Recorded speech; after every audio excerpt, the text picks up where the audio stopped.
assistance in identifying the individual and bringing them to justice. I will continue to receive briefings, both as a local Member of Parliament, but also because of the focus that we have as a government presently on what we have seen a particular targeting of retailers, dairies and superettes. It has primarily been in recent times ram rates. We've seen a decline this month, but you can see from this event we still have grave concerns over repeated aggravated robberies, burglaries, and this is a scenario where we've seen the most horrific of outcomes. We have, of course, put in place the preventative funding that sits alongside fault cannons to try and make sure that that extra support is in place. But we are continually talking as ministers about what more can be done to support, in particular, the police and business owners.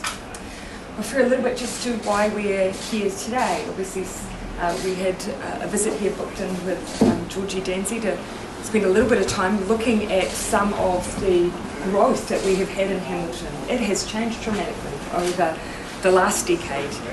We've got a large number of families moving into Hamilton because it's a great place to bring up your kids. It's one of the reasons why Georgie has lived here for several decades. Of course, that brings pressure on housing and public housing. Today we visited a transitional housing place. You can see some of the work we're doing to provide housing, particularly for 17 to 24-year-olds. We're proud of the 600 public houses we've built here, more than 300 transitional, but there's more to be done. And just a quick check-in on the regional theatre. The Dairy and Business Association says if the government listened to their concerns, this death could have been avoided. What is your reaction to that? Look, I think the most important thing today is to make sure that, first and foremost, we acknowledge the family at the centre of this horrific event. And also that we make sure that the police are as well supported as they can be to make sure that justice is done and that the person who is responsible for this act is brought to justice. Of course, the Minister of Police has met with those business representatives and has heard their concerns, and a number of the initiatives we've taken on board has been a result of that continual feedback of how we can better provide support. Of course, none of that changes what has happened yesterday. The opposition says you're soft on crime, are you? Obviously, I've completely disagreed with that statement all the way through, and I just point to the record. We have not lessened any of the penalties that exist for what are these horrific acts. Burglary, 10 years, aggravated burglary, 14 years. None of that has changed. In fact, what we have done is increase our spending on police, increase the preventative support that's in place, but we know we also need to keep particularly when it's children. Does this stabbing change anything in terms of policy? We already had a heightened focus on these events. Just yesterday afternoon, I was meeting with the Justice Minister, Police Minister, Minister of Social Development, again working through where there may be gaps in the system, what more we can do. So this is where, as a government, we've had a focus, but it's also about continuing to bring people to justice. One of the reasons we've had a decline in ram raids this month will be because of the high number of prosecutions that the police has brought, but that doesn't change what this family has experienced in this case. You just said that Hamilton was a great place to bring up a family. It is. Is it really? There are so many families growing up in emergency housing here. This is a great city to bring up a family. That has caused extra growth. We need to make sure we're doing what we can to meet that growth. That includes the 150 million we've supported the council to make sure we've got the infrastructure so they can build more houses. In fact, since we've come into office, there's been a 30% increase in consents here, so they are building rapidly. At the same time, when we came into office, there were roughly 15 public houses being built a year. Now, since we've been in office, over 600. We are building rapidly, but there is extra demand in the city that we need to meet. As well as those 600 odd houses that we've already delivered, I think the other key message is that Hamilton continues to be a focus. There simply in the previous decade had not been enough public houses added here. So we haven't finished with 600, we've got 900 odd either under construction at the moment, planned construction or about to go into construction. So Hamilton continues to be a focus to backfill what was a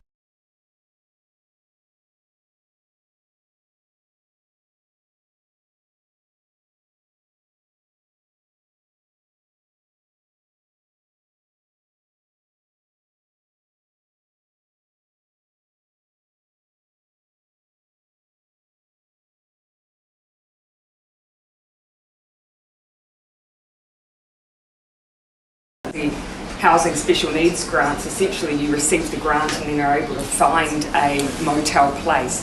There is a high concentration in one part of Hamilton. That is not desirable.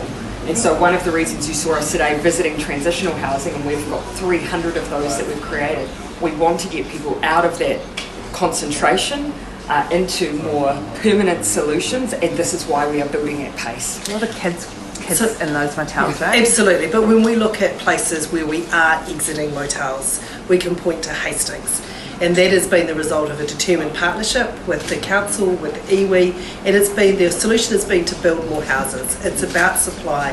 Hastings was an area that actually lost public housing under the previous government. There simply weren't enough houses. We can also look at Rotorua as well. We're starting to trend down and exit motels there. That it is a determined program of work, and that's what we're doing here, the approach we're taking in Hamilton. It is supply and adding to it that will get people out of motels. You can see today that those units were built with children in mind as well. Yeah. Coming back to the Sandringham killing, did you shop at the dairy yourself? You live in the area? No, my local dairy is a little closer to my home, but it is still, quite close to where I reside, and it's a close-knit community, so I am aware of the dairy, and I am aware of some of the community members who work closely to support that local shop owner. One of those members is Sunny Kushal. He has called on the government to meet with his... sorry, I was meaning the local Sandringham community. Okay, well, local community members in terms of the dairy industry. One of those members is Sunny Kushal. Will you meet with him and his members to... I believe it was maybe, I want to say 3 weeks ago, he met with the Minister of Police. And this is where, as I say, some of the concerns that have been raised, you will have seen that we have been working to respond to those preventative measures. Roughly 120 owners of at-risk properties, or those who have already experienced crime, have either had installations or have contractors in place to install, and that's alongside the roughly 1,000 fog cannons that we've installed for business owners since 2018. Sunny says that you prioritise offenders over business owners. Do you think that's true under your government? I know Sunny. I've known Sunny for a number of years through politics. I completely reject what he said. You've talked about preventative measures, but what a lot of people are calling for are greater consequences, particularly for youth offenders. So why aren't you looking at that? And you've heard me today talk about the fact that the penalties remain the same under this government as they have been previously. I mean, you would like to see them increased. Again, for burglary, 10 years. Aggravated burglary, 14 years. The penalties exist. The issue is that for some of our particularly young people, they are not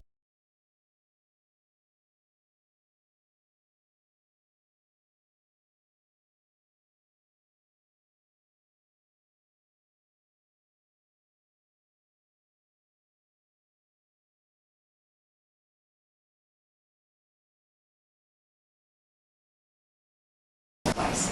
Some of the preventative programs and interventions we've put in place are making a difference. And that is one of the reasons you are starting to see a decline in some areas, but we know we need to keep going. Putting aside the boot camp policy, would you look at ankle bracelets? Again, you've heard some of our views already. The reason we reject boot camps is because the evidence shows they don't work. What I would say is that there is the ability for young people, of course, already to go into the youth court, or if it's serious enough, to go into the district court. So they will use a range of different options available to them. Would you expand beyond what's already being done with ankle bracelets? Yeah. Would you expand that? Again, those are tools that are already available to the courts when young people enter into them.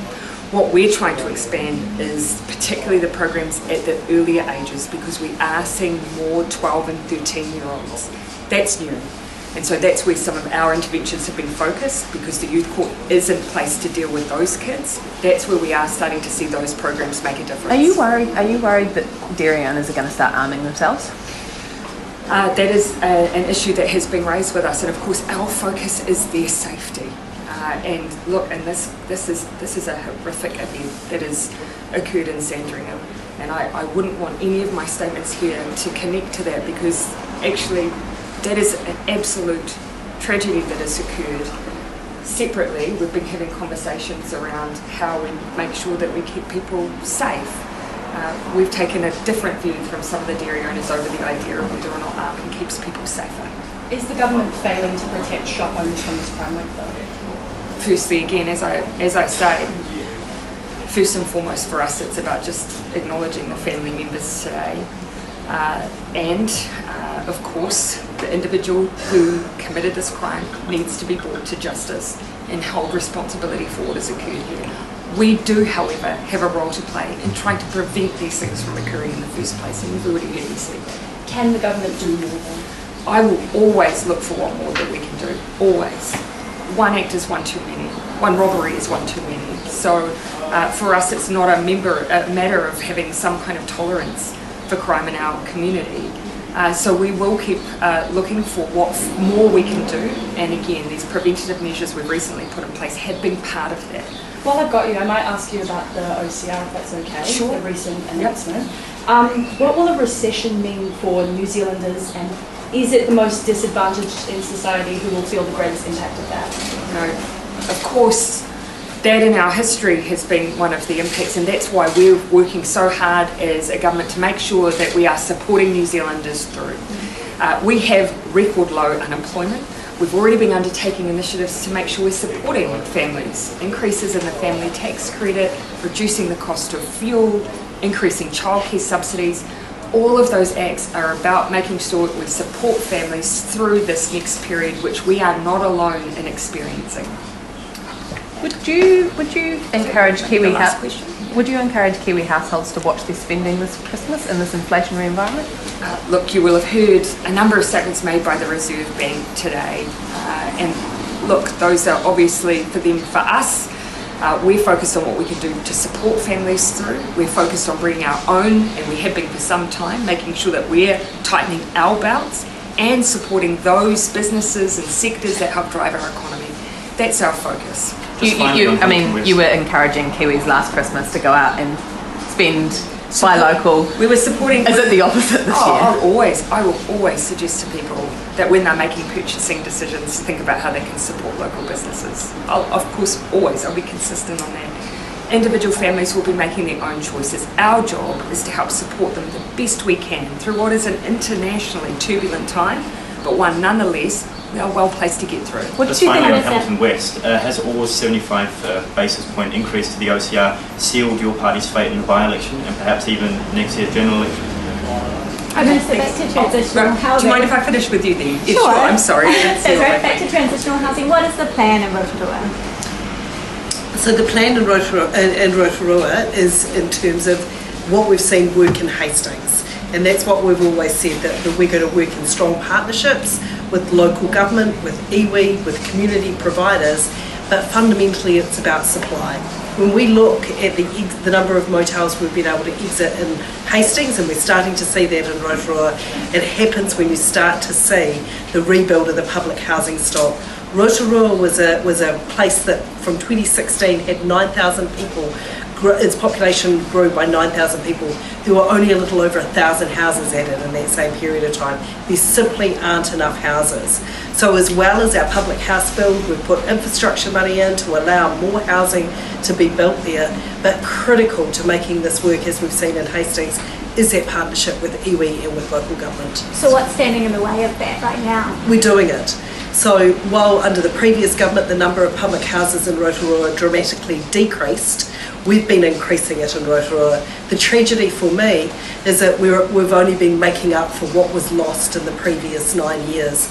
But we're continuing to build. We've got a strong pipeline of houses, and it is a particular area of focus because there is such need. The Mayor wants a deadline of when people will leave the transitional housing. Are you able to give a deadline? Look, I've been in communication with the Mayor. I've been met with her since her election. We've talked about what we can do to work together.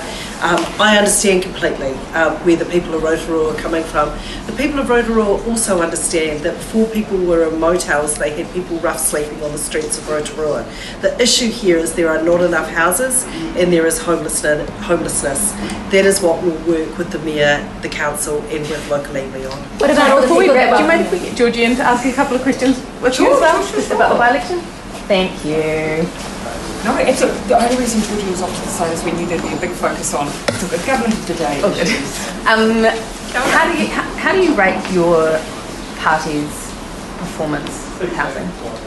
Look, I was here last week with Megan Woods, and when we did a huge announcement on housing in Hamilton, and that announcement enables 4,000 new houses across Hamilton, plus infrastructure, including a water reservoir to support that. I'm delighted as a Hamiltonian that we continue to invest in housing in this government. And as the PM said this morning, we went and visited some transitional housing that's just been built. And we continue to work, we know there's more to do, but we're continuing to work towards that, and I think the government's doing an excellent job. Do you think the housing crisis is going to impact your chances of winning the by-election? Look, what I'm focused on is ensuring I get around to as many communities as possible in Hamilton West and speaking to as many people as I can. What I want to do is listen to their issues, find out what's important to them, and make sure that as a Member of Parliament for Hamilton West, I'm banging on ministers' doors and making sure they're hearing about all these issues. What do you think, Prime Minister? Do you think the housing crisis is going to impact? Oh, it's all ultimately, Hamiltonians themselves will look at our record here. We have seen growth in the need. That's why we've been building at such great pace. And when you compare 15 houses being built a year under the last government to what we're doing now, where we've got over 600 and 900 in total to go, you can see that we are setting a cracking pace. We just need to keep going. Georgia, you mentioned banging on ministers' doors to advocate for Hamilton West. The bonus of having an MP in a sitting government. And you have them right here, so what would you like to ask them for? She's already showing us. Look, I've had them both here before, and they're here again, and they're coming before the election, and we're having these conversations as we go. The things that I've been focused on are the same things that the government's focused on, which is ensuring that families are coping with the cost of living and ensuring that our communities are safe. And those are conversations that I have had and will continue to have with our ministers. Why did you choose? One of the things that makes it easier for Georgia, and this is a place I know really well as well, and so even before we had this by-election, obviously we were making those investments in regional infrastructure because this is a city that has changed. It's a city that has such huge potential, and it's about making sure that we're supporting that local community realise all that they have in their hopes and aspirations for this place. Why did you decide not to go to any businesses that are being mandated today? I'm intending to come back, and we know that this is one of the issues that certainly the Mayor, in fact I met with the Mayor 2 weeks ago specifically on this issue. So already met with the Mayor, talked about it, we'll be looking to keep engaging. There's just today we happened to focus in. Probably if we did the opposite you would have asked why we weren't visiting housing because of Ulster. All right, thanks everyone. Thank you. That was a banger.